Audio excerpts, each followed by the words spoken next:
অন্ধকার।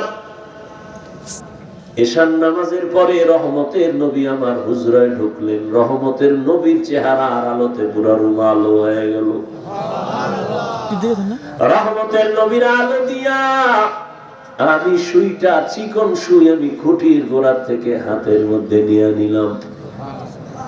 যেই নবীর একবার তাকাইলে 7 দিনের ক্ষুধা পেটে আর থাকে না। আম্মা জান আয়েশা রাদিয়াল্লাহু আনহা বলেন, নবীজির ঘাম আমি বোতলের মধ্যে ভরে রাখতাম আর বড় বড় অনুষ্ঠানে আতর হিসাবে ব্যবহার করতাম। চিল্লানারে ও সিলেটের মুসলমান, সে মায়ার নবী কেমন?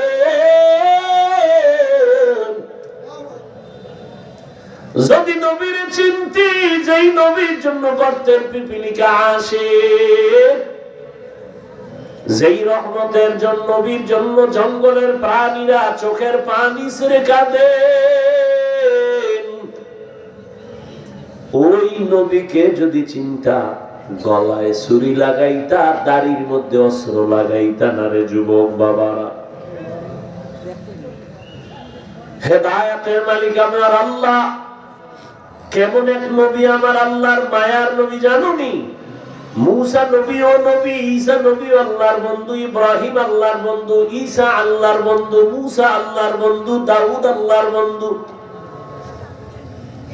ইউসুফ নবী আল্লাহর প্রিয় বন্ধু, মুহাম্মদ আল্লাহর বন্ধু। তবে ব্যবধান, সব নবী রাসূল আমার আল্লাহ তাআলার আশিক, আর আমার আল্লাহ হলেন মুহাম্মদের আশিক।